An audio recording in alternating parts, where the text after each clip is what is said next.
para que pongas en nuestros corazones esa vocación de salir para levantar a otro, Señor, de dejar de mirar tanto nuestro corazón y mirar también, Señor, la vida de todos los que se están perdiendo, Padre. Gracias te damos por todo, dirige todas las cosas, en el nombre de Cristo Jesús, amén. Bueno, la primera diapositiva, no sé si ya está proyectada, ahí está el taller de salud mental, que por todo lo que les he explicado le coloqué por nombre Personalizando nuestra salud mental. En el índice de lo que vamos a tocar, que vamos a adelantarnos un poco por el tiempo, vamos a ver el concepto, la justificación, perfil psicológico, estrés, ansiedad, depresión, criterios para el suicidio, sobre todo enfocándonos en la parte de los jóvenes, ¿verdad?, que nos preocupa un montón, y un esquema que quiero compartir con ustedes en esta mañana. Entonces, pasamos a la diapositiva de salud mental. Bueno, el concepto es muy amplio, cada año toda la parte de psiquiatría y de psicólogos se va actualizando porque se van añadiendo cosas nuevas. Sin embargo, la Organización Mundial de la Salud ha creado un concepto que sea más accesible para que todos lo podamos entender, y lo tengo allí. Es un estado de bienestar en el cual cada individuo desarrolla su potencial.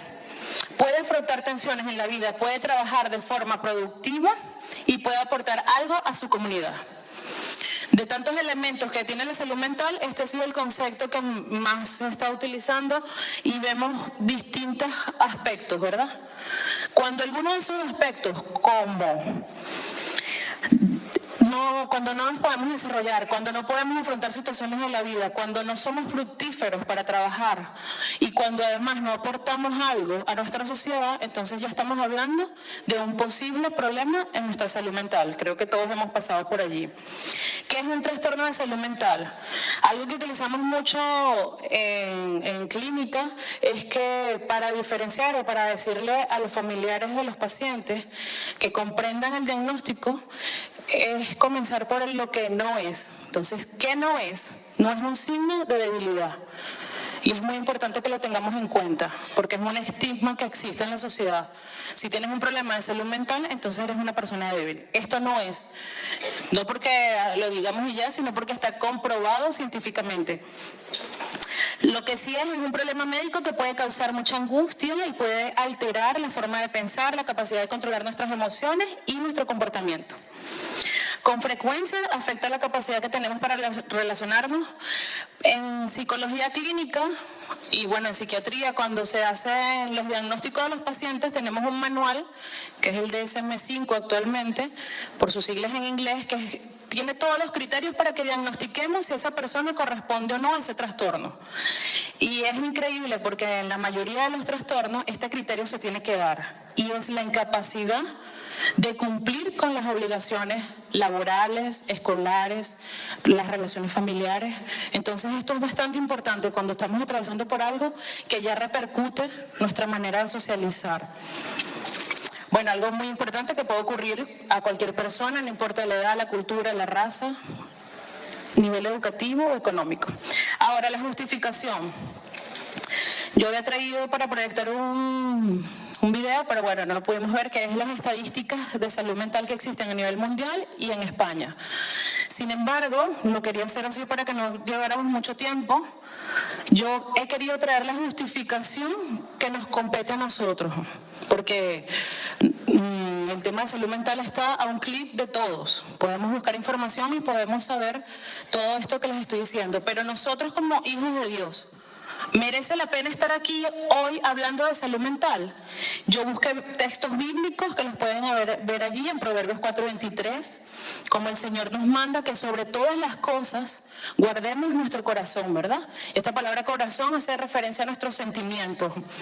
En tercera de Juan 1:2, que me encanta cuando Juan le dice a aquel amado, le dice: yo deseo que prosperes en todas las cosas, así como prospera tu alma, y que tengas salud.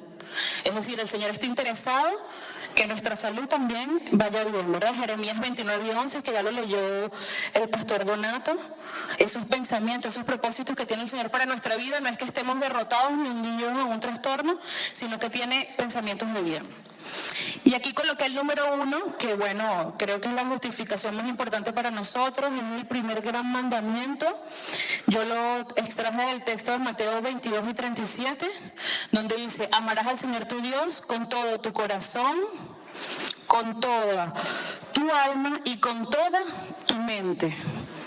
Entonces creo que tenemos una base bíblica para entender que el Señor quiere que esta área de nuestra vida, como es nuestra mente, también esté a sus pies y también sea entregada al Señor. Esta palabra mente, pues nos habla de, no lo sé pronunciar correcto, seguro que ustedes sí lo saben hacer, dianoia, que es pensamiento profundo. Se divide en dos, en dia, que es algo primitivo, y noia viene de nous, que se refiere al intelecto. Y me llama la atención porque en psicología clínica, específicamente en neurociencia, para nosotros explicar de dónde surge un problema de salud mental, nos referimos al cerebro primitivo. Y el Señor lo había dicho mucho antes. El Señor dijo, desde esa parte primitiva, que es de donde surge el conflicto, porque es donde somos viscerales, yo opino sin pensar, yo daño sin meditar qué daños puedo hacer en la otra persona. Eso es lo que trabajamos para que la salud mental pueda funcionar. Y el Señor desde allí nos está diciendo, ámame también desde allí, obedéceme también desde allí, porque esa parte primitiva también la puedes poner a mis pies. ¿A qué llegamos con todo esto? Pues que podemos romper con el mito de que un cristiano no padece problemas de salud mental, ¿no? Que lo hemos escuchado muchas veces. Hace poco atendí a una persona y me decía, es que claro, estoy muy mal, acaba de fallecer su madre, estoy muy mal, pero no quiero llorar, porque este es mi momento de demostrar mi fe, porque voy a llorar. Además están mis hijos, tal, y le digo, pero es que las escrituras nos muestran a un señor que iba a ver a Lázaro, sabía que él iba a resucitar, pero lloró. Entonces muchas veces tergiversamos y idealizamos de una forma humana lo que el Señor también quiere de nosotros. Entonces, Dios está interesado en nuestra salud mental y para la ciencia, la espiritualidad, desde el año 2012 ya es un factor de buen pronóstico. ¿Qué quiere decir esto? Que muchos científicos que no son creyentes, no son como nosotros, evangélicos, se dieron cuenta en Estados Unidos para el 2012, comenzaron a recopilar un montón de investigaciones en donde se mostraba cómo aquellos pacientes que tenían espiritualidad, no religión, porque la espiritualidad la mostraban como esa esperanza, esa ilusión, ese propósito. Todas esas personas que tenían un propósito tenían un mejor pronóstico en el tratamiento terapéutico. Entonces, si el mundo lo está diciendo, que nosotros seamos los primeros en estar convencidos de que el Señor tiene el poder para sanar todas las áreas de nuestra vida, ¿verdad? Bueno, aquí yo quería traer un perfil psicológico, que era un poco pensando en aquellos que van a llegar a nosotros, en nuestros ministerios, los matrimonios, los jóvenes, ¿verdad?, que se acercan y nos piden consejo, pero que podamos entender. Sabemos que el Señor, como apunté aquí en Eclesiastés 3:11, dice, Él ha puesto eternidad en el corazón del hombre sin que llegue el hombre a alcanzar a entender lo que el Señor ha puesto en nuestros corazones. La realidad es que somos seres eternales y las personas que no han entendido esto sienten un vacío, pero no saben con qué llenarlo. Entonces, el perfil psicológico que ocurre, que vemos a personas que son eternas, que el Señor también tiene para ellos salvación. Nosotros como creyentes ya le hemos aceptado, pero hay cosas eternales que las queremos llevar a nuestro ámbito humano y no entendemos porque estamos dentro de un conflicto. Hay procesos neurológicos, fisiológicos de nuestro organismo que Dios ha creado de forma perfecta, como el mecanismo de recompensa. Este proceso es el que nos lleva a repetir todo lo que nos hace bien. Es el que se activa cuando yo, después de una vigilia o de una noche de oración, entiendo que eso hizo bien a mi vida y el otro día quiero volver a orar y quiero volver a orar. Es lo que se activa cuando yo voy a una reunión de jóvenes, aunque no quieran ir, y le decimos, venga, vamos, ve al campamento. Hace poco pasó en Canarias que había un joven que no quería ir y cuando él asistió y luego me decía en la clase, es que yo no quería ir, pero le agradezco a mi madre porque lo que viví por por supuesto que la gloria es para el Señor porque es espiritual, pero esa sensación y esa experiencia queda registrada en nuestro cerebro y es la que nos lleva a repetir la conducta. ¿Y qué es lo que está pasando hoy en día? Que las personas estamos limitando el tiempo para conseguir ese placer. Todo lo queremos inmediato. Saben que esto está muy de moda ahora, lo de la inmediatez, lo de que, bueno, que las redes sociales, no vamos a entrar en eso, si son para bien utilizadas, para mal, pero lo que sí es real es que hemos transformado nuestro funcionamiento cerebral y el sistema de recompensa se modifica. Por ejemplo, antes yo para conseguir alimentos sembraba, veía la plantita, después eso crecía, nuestros padres, ¿no? Yo no llegué a eso. Y luego ibas al huertito, lo recogías, lo preparabas, te lo comías. Había un tiempo, un esfuerzo, una lucha, una perseverancia. Ahora tengo hambre y simplemente pido y me lo traen. Entonces, ¿qué va entendiendo nuestro cerebro? No te esfuerces, no pasa nada. Todo lo puedes tener rápido, como los niños, ¿no? Mi hijo me dice, es que tengo mucha hambre, es que no puedo esperar. Yo le digo, no, sí puedes. No, vamos a educarte, sí puedes esperar. No, es que no puedo, sí puedes. Pero ¿qué pasa si todos lo hacemos? Toma, vamos facilitando, y es que no es solamente la parte conductual, sino que vamos atrofiando procesos neuronales, que son los que después nos impiden esforzarnos para conseguir algo.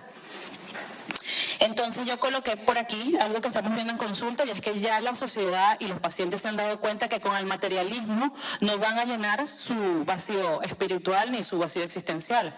Ahora se habla, que también es un filósofo español el que acuñó este término, de drogodependientes emocionales, porque vamos detrás de sentirnos bien.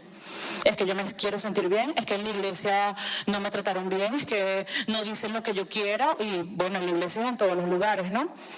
Porque comenzamos a confundir y creemos que a donde llegamos se tiene que hacer lo que mi emoción y mi deseo quiere, y no es así. Yo coloqué aquí, hemos cambiado el placer natural que llevaba esfuerzo por una persecución irracional que nada cuesta. Yo busco las cosas aunque no sienta nada. Y lo que Dios tiene para nosotros, a Él le costó muchísimo. Entonces, bíblicamente, ya el Señor nos había mostrado todo esto que está viendo ahora la ciencia. Y es que todo lo bueno y lo de bendición para nuestra vida requiere esfuerzo, dedicación, amor, tiempo, perseverancia. Y asimismo nuestra salud mental.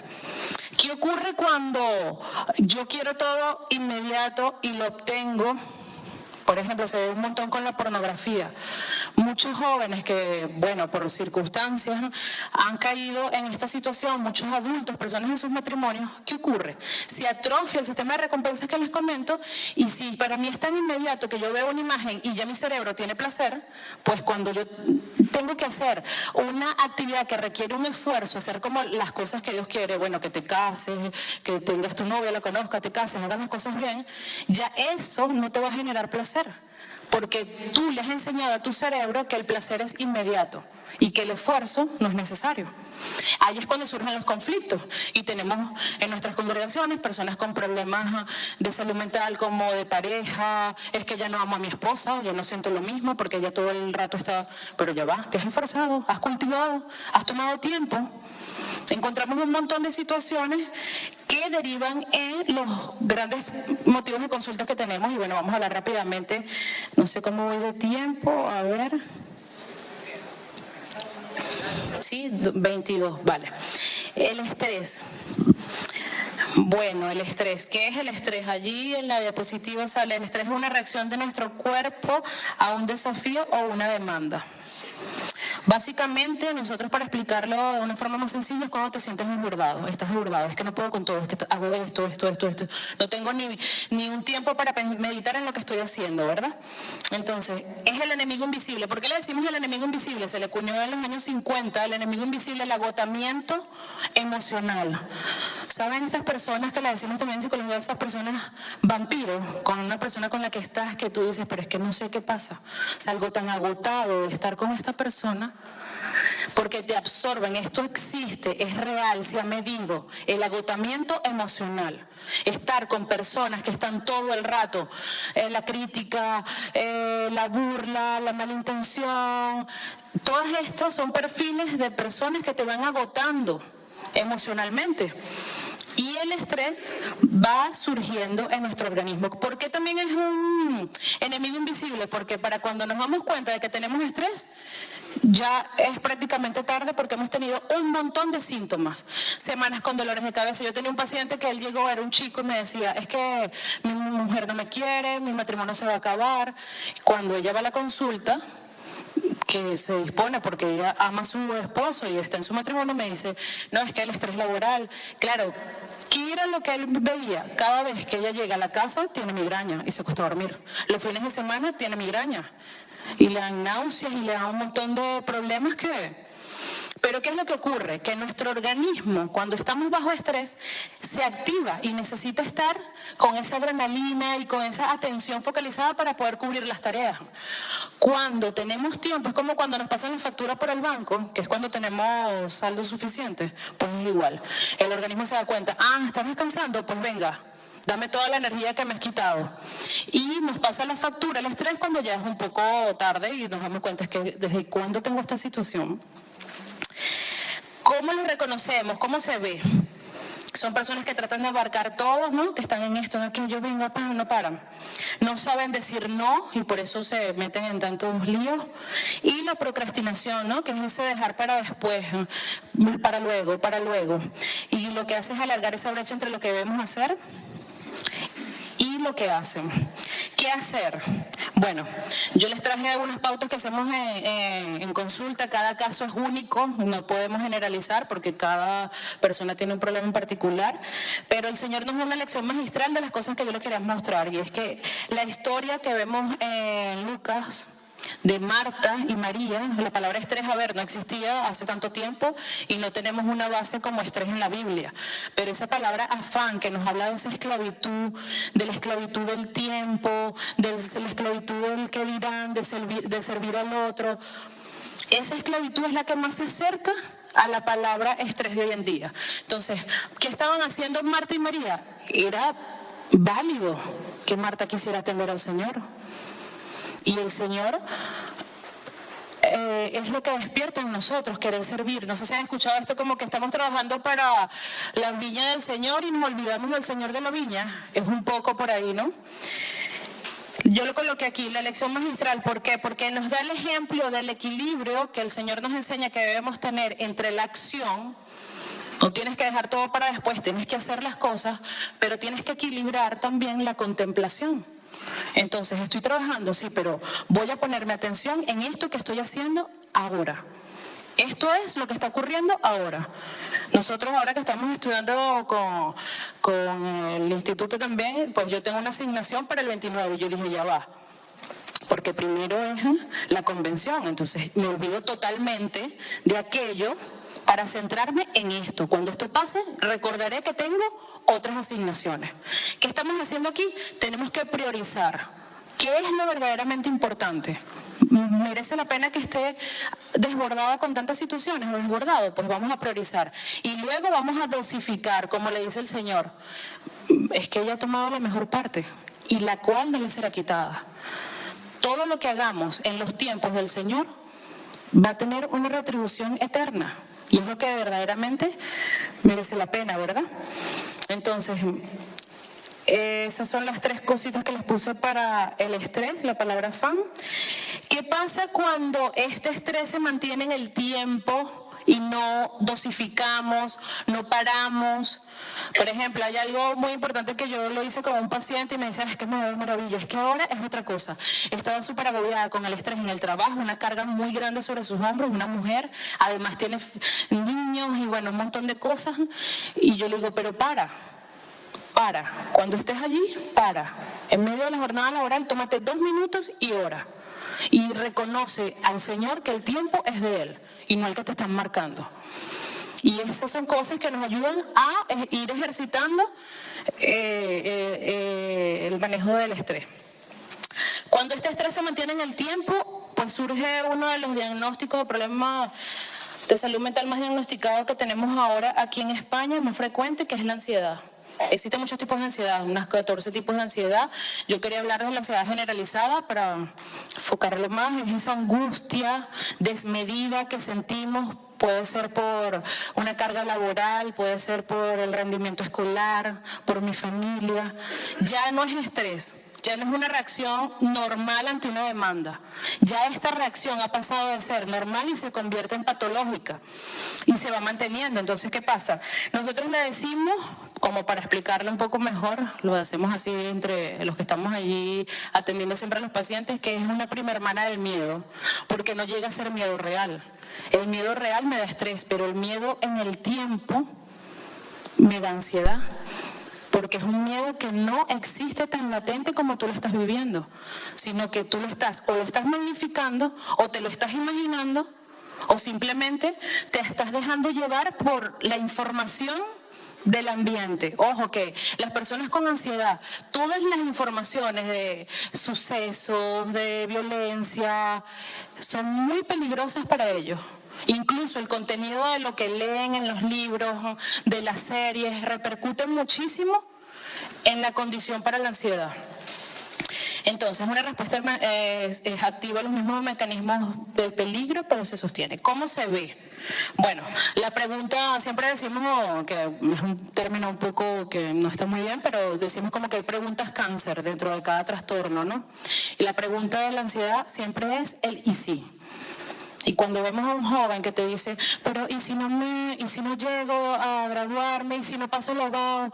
¿O y si mi mujer me deja? ¿Y si no llego a final de mes? El ¿y si? Nos ayuda a determinar cuando una persona ya está desbordada con la ansiedad. Otra cosa que ocurre, que como se pasa muy mal, comenzamos a desarrollar mecanismos que corresponden a otros trastornos muy complicados también de personalidad, como en el TOC, que es el mecanismo de compulsión. El mecanismo de compulsión nos ayuda a rebajar los síntomas de ansiedad. Entonces por ejemplo, yo tenía un paciente que me decía, es que ella vio en una guagua como una persona se ahogó en un autobús. Y cada vez que se montaba en el autobús, ella decía, es que tengo que llevar mi botella de agua, porque siento que se me comienza a trancar y siento que me voy a ir, pero eso sí, si tengo la botella, voy tranquila. Había otra también que ella daba conferencias y ella decía, es que justo antes de salir con el miedo que tengo, yo lo que hago es que me tomo un paracetamol y se me pasa. Es que es increíble, se me pasa. Entonces, ¿qué pasa? Cuando llegan estos pacientes a consulta, son pequeños trucos que nos ayudan a rebajar la ansiedad, pero realmente lo que están haciendo en nuestro cerebro es que la están marcando y la están intensificando mucho más. Entonces, el mecanismo de compulsión también es una forma que ustedes tienen para ver si una persona está pasando por un problema de ansiedad. No es que siempre, cierra la puerta 3 veces porque así no, un poco como la película esta del Todd que estuvo mucho tiempo aquí. Entonces, ¿qué hacer? No existe ninguna técnica que esté comprobada científicamente que funcione que no tenga 2 elementos que quiero compartir con ustedes hoy, que es el elemento de exponernos al malestar y de enfrentarlo. Se pasa muy mal, hay personas que incluso no van al psicólogo porque saben que esto va a ser el tratamiento. Tienes que ponerte delante del miedo, tienes que ponerte delante de la situación, confrontarla y demostrarte a ti mismo que no pasa nada, que no va a haber un peligro. Tienes que dejar la botella y montarte en el autobús. Tienes que salir, puedes sustituirla, puedes hacer una oración, puedes sustituirla, pero lo que no puedes es continuar con todos estos trucos que te has creado tú mismo para mantener en el tiempo la ansiedad. Entonces, una de las cosas que siempre, que yo utilizo en consulta es una terapia última de tercera generación, está muy bien, y es que habla de un tratamiento para acercarnos a todos los estímulos que la persona va dejando de un lado, todos los estímulos que me ayudan a mantenerme en paz. Porque ¿qué pasa con el ansioso? Que el ansioso deja de ir a la congregación porque siente que en cualquier momento pasa algo y va a seguir corriendo. Entonces todas estas cosas van aislando al paciente. ¿Qué ocurre cuando la ansiedad se prolonga? Yo traje el texto, yo sé que ustedes tendrán muchísimos textos. Yo traje el de Filipenses 4:8, que me gusta muchísimo para la ansiedad porque dice, por lo demás, hermano, todo lo que es verdadero, honesto, justo, puro, amable, lo que es de buen nombre, si hay virtud alguna. Entonces, ¿es verdadero? Eso se le pregunta a los pacientes. ¿Es real lo que te está pasando? ¿Es honesto?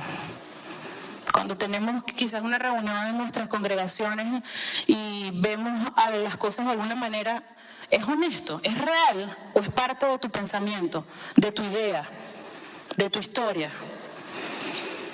Todo lo puro y bueno, en esto pensad, ¿verdad? La ansiedad, bueno, ahora vamos a pasar al tema de la depresión, que ocurre cuando tenemos mucho estrés, mucha ansiedad. Nuestro sistema nervioso está todo el tiempo luchando contra nadie, porque luchamos contra nosotros mismos, con nuestro pensamiento, con nuestras ideas, ¿no? Llega un momento en que se agota y entramos en fase de depresión, que es cuando el sistema nervioso está por encima de lo que debería estar. Entonces, ¿qué pasa con la depresión? La depresión es una enfermedad clínica severa. Lo que se colocará aquí porque creo que muchas veces somos ligeros con la depresión, ¿no? Sobre todo los jóvenes. No, es que estoy depre.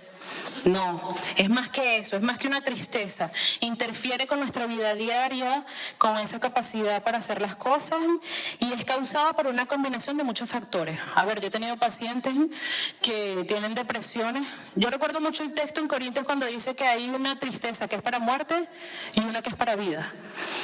Pues yo he tenido pacientes que han salido luego, jóvenes, después de un proceso de quimioterapia fuerte, pues su sistema hormonal, endocrino y todo también disminuye y entran en una depresión. Entonces estas son depresiones endógenas, son producto de una química caída.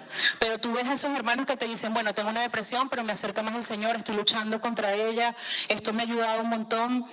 Y hay otra tristeza que podemos decir que es para muerte porque es aquellos pacientes que van paulatinamente entristeciéndose ellos, ¿no? Porque las cosas no son como yo quiero, porque no se hace como yo me imagino que las cosas deben ser, o en la iglesia no se habla lo que yo quiero que se hable, o no se me trata como yo me imagino que se me debe tratar.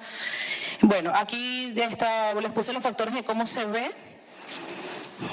Esa tristeza, el vacío, el cansancio, el aumento, la pérdida del apetito, la desesperanza, irritabilidad, ideas de muerte, suicidio. ¿Y qué hacer? ¿Qué hacemos con la ansiedad? Al ser un trastorno ya tan fuerte, tiene una historia y ha estado en el tiempo ya ocasionando pensamientos en nosotros, pues lo que hacemos es que elaboramos las emociones. Vamos a ver qué pasa, por qué me siento así. Entonces yo traje para ustedes esta parte como, esta tristeza, ¿para qué es? Para vida, ¿me va a acercar al Señor? ¿O es para muerte? ¿Soy yo que me enroco en mi propia opinión? ¿Soy yo que quiero traer una idea sesgada de lo que la palabra no me dice, lo que es la vida cristiana para mi vida? Entonces es como entrar, ponerle nombre a todo esto que estamos viviendo y vamos elaborando lo que estamos atravesando, ¿no?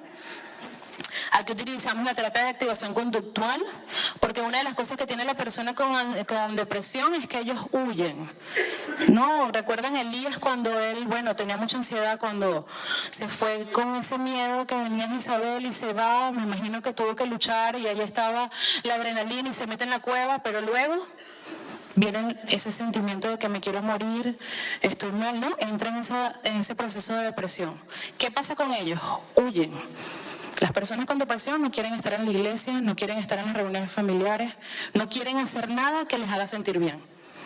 Entonces, ¿qué hacemos en terapia? Que es algo que nosotros como hermanos de las congregaciones tenemos que hacer. Esforzarnos para que esas personas no hagan lo que ellos desean, sino lo que deben.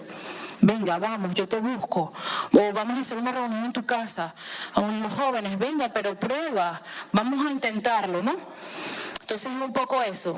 Otra cosa que utilizamos es una terapia de aceptación y compromiso y la terapia cognitiva conductual, porque muchas veces tenemos sesgos y la persona con depresión o con cualquier trastorno pierde el foco de la realidad. Hay algo en nuestro cerebro que se llama sistema reticular ascendente, que es esto que se activa cuando me compro un coche Fiat de color azul. Y de repente todos los coches que veo son iguales. Digo, pero ¿cómo van tantos? ¿No?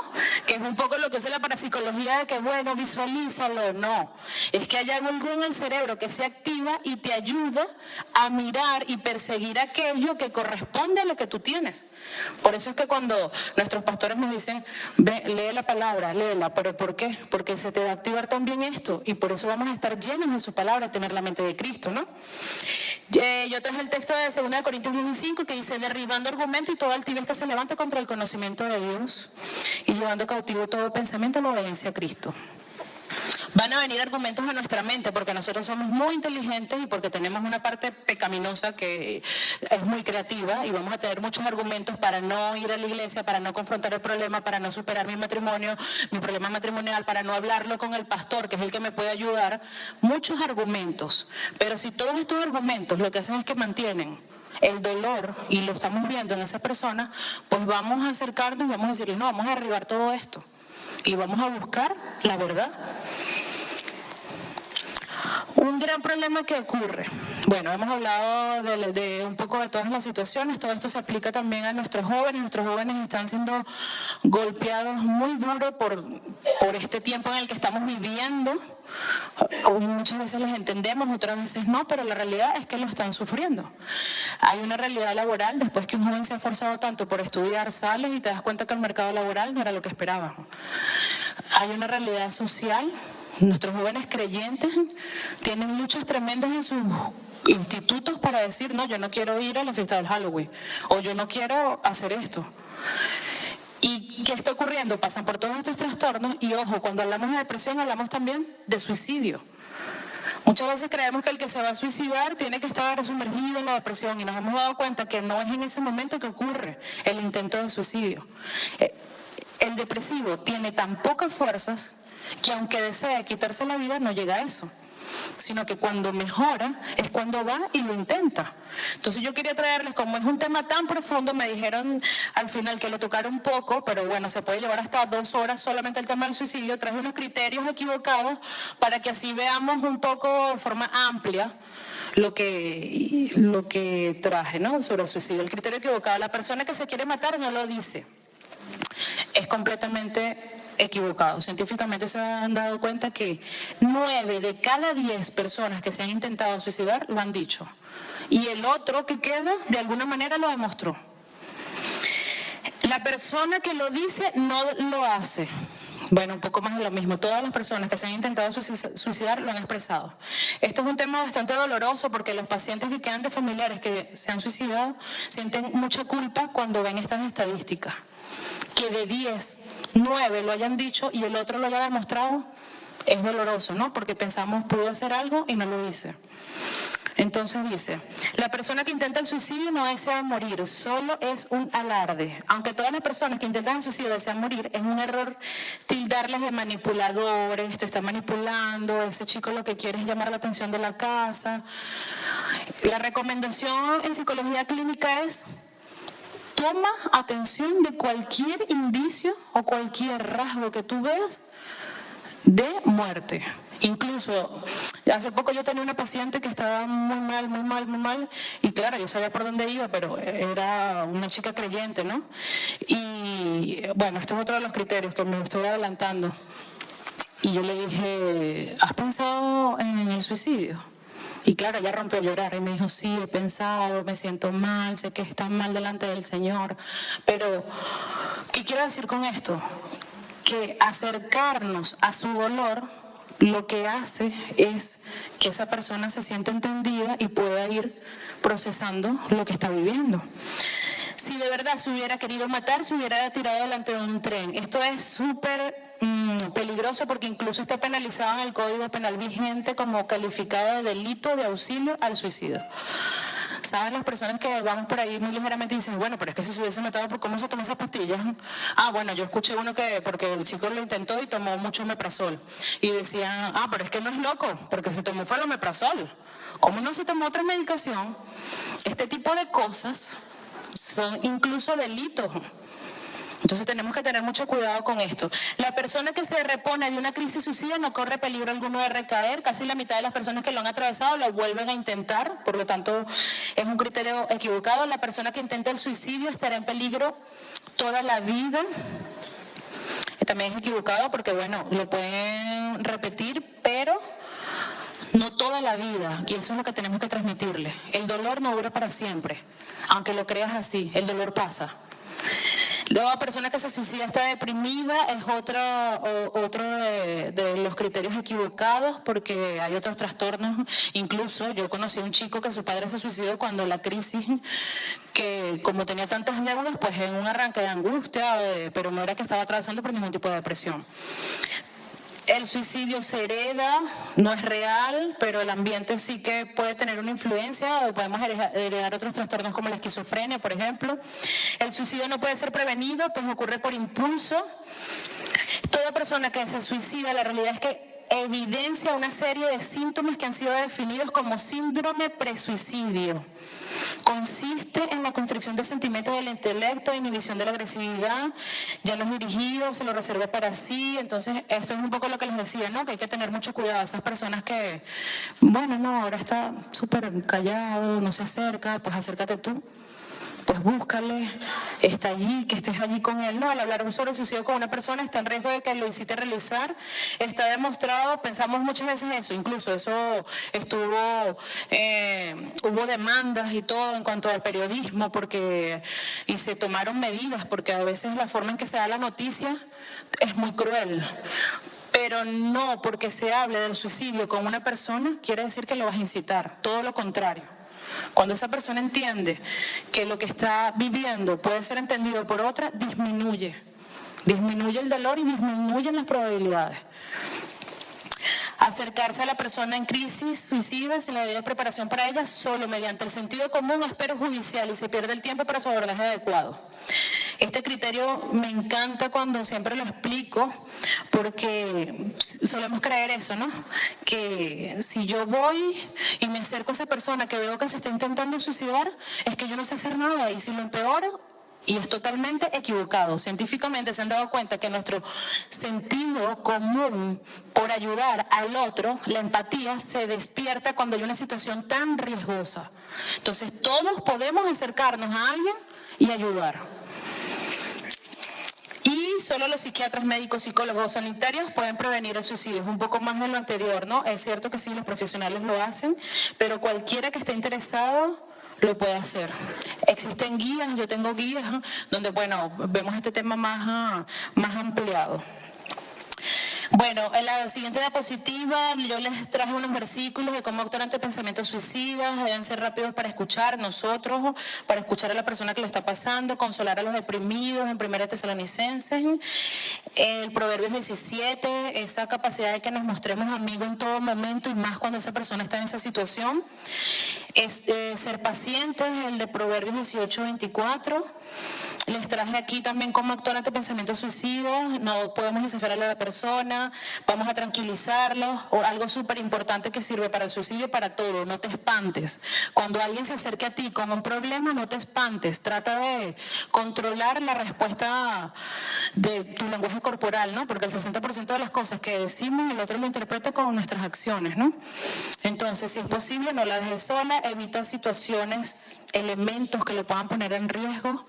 Yo tenía una chica que tenía una depresión muy fuerte y estaba pasando por todo esto, y claro, hablábamos con la hermana y la hermana decía, bueno, pero es que ella tiene todo allí, ella tiene que tener el control como para saber que no puede coger el cuchillo y cortarse.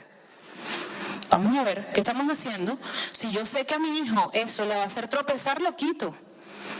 Entonces es lo mismo que debemos hacer nosotros. Si es posible, no dejes solo a la persona, busca ayuda, involúcrate a otras personas que puedan contribuir a superar la situación.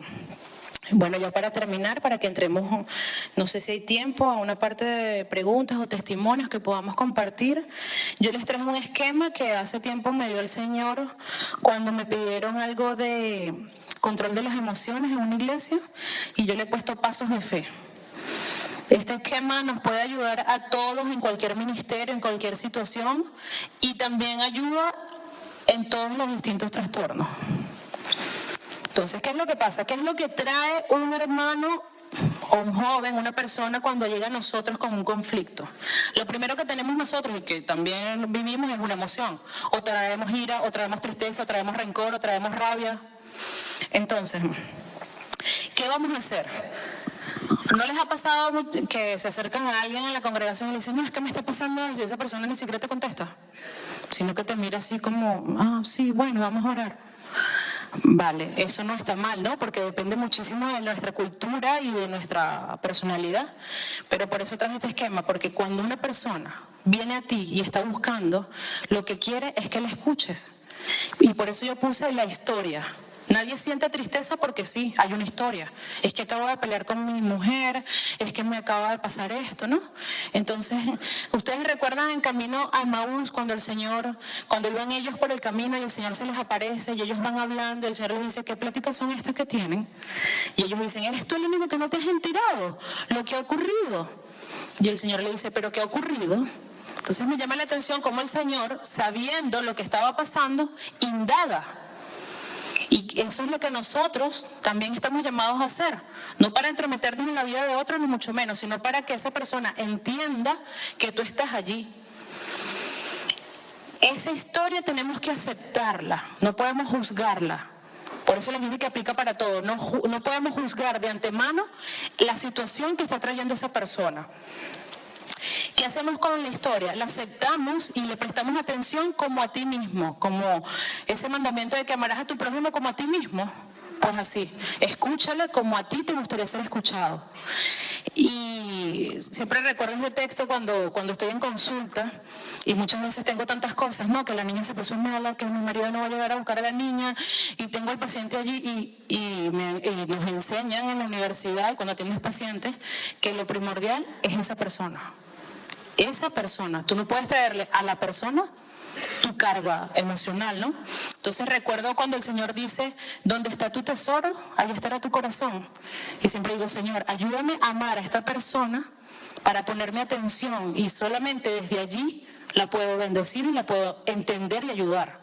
Entonces que sea así, que cuando alguien se acerque a nosotros podamos entender de esa manera y podamos escucharle de esa manera y no adelantarnos a aconsejar, adelantarnos a interrumpir, adelantarnos a venga, no, ya va, escucha, como el Señor lo hizo, ¿no?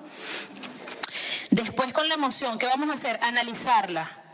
Y aquí lo puse como el Señor la ve.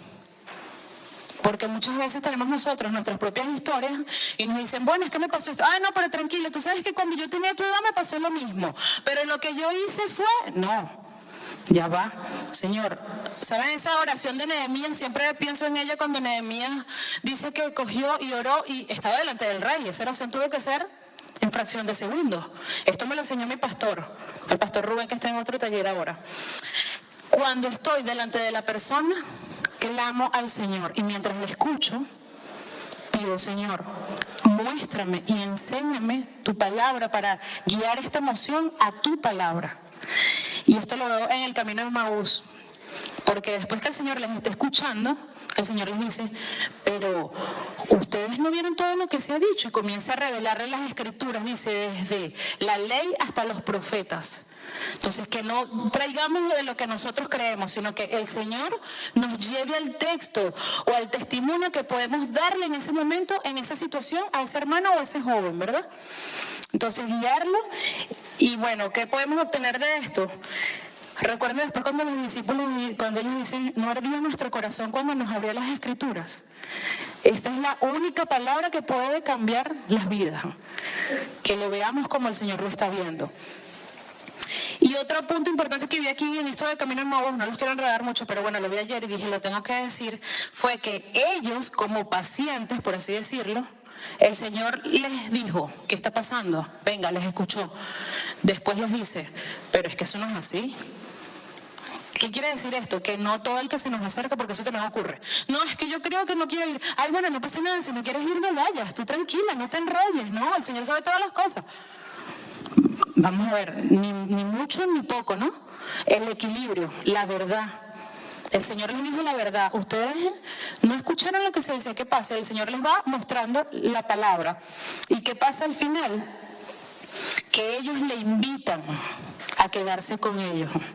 Aunque el Señor les estaba diciendo lo contrario, lo que ellos querían escuchar, ellos aún así no se resisten y le invitan a que cene con Él. Entonces, así mismo, que el Señor nos ayude a decir lo que Él quiere y que no tengamos privaciones humanas para decir las cosas, ¿no? Y bueno, lo más importante que es la reacción. Después de todo pensamiento, de toda emoción, hay una reacción. El que está violento, el que tiene ira, pues se muestra violento. El que está triste se muestra llorando, deprimido, aislándose. ¿Qué vamos a hacer con la reacción de esa persona? ¿Qué vamos a hacer con nuestras propias reacciones? Lo que hace el Señor, sustituirlas. El Señor nos da su palabra y nos va guiando. Y es lo que hacemos también con los pacientes. Venga, por ejemplo, tienes un problema de adicción. ¿Cómo lo podemos sustituir? ¿Qué cosas hacen que mi cerebro sienta el mismo placer que siente cuando está consumiendo? De forma equivocada, porque he alterado mis procesos. Pues el deporte, pues un compromiso. Ahora mismo tengo una paciente que, bueno, la gloria es para el Señor. Tenía 2 meses, había acudido a 6 psicólogos y 2 psiquiatras. Y estaba medicada, una chica de 27 años. La chica tomaba 3 pastillas para la impulsividad, para la depresión y para dormir. Y la chica creyente, además, primeramente, gracias al Señor, y que hemos hecho un compromiso. Ella va todos los días al gimnasio, aunque no adelgaza, aunque no lo quiere hacer, pero tiene que darle a su cerebro una opción distinta a la medicación. Y ya la chica tiene 3 semanas que no ha tomado ninguno de los medicamentos. Lo fuimos quitando paulatinamente y el psiquiatra iba, bueno, esto sí, vamos a irlo rebajando. Pero ¿qué les quiero decir con esto? Que es el mismo mensaje igual para el suicidio y para todo. Hay esperanza. Hay esperanza. Aunque el mundo nos diga lo que nos quiera decir, aunque haya un ruido que nos está marcando otra cosa, hay esperanza para salir de cualquier situación.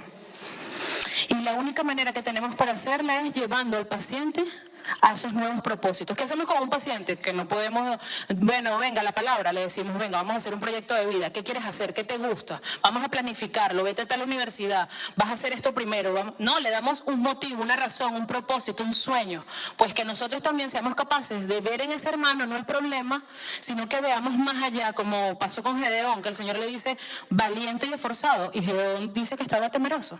Que podamos ver lo que el Señor quiere hacer con esa persona y no lo que está ocurriendo en ese momento. Y así se pueda restaurar, pueda reaprender y pueda tener una vida en bendición. Y bueno, hasta aquí, hermano. No sé si el tiempo...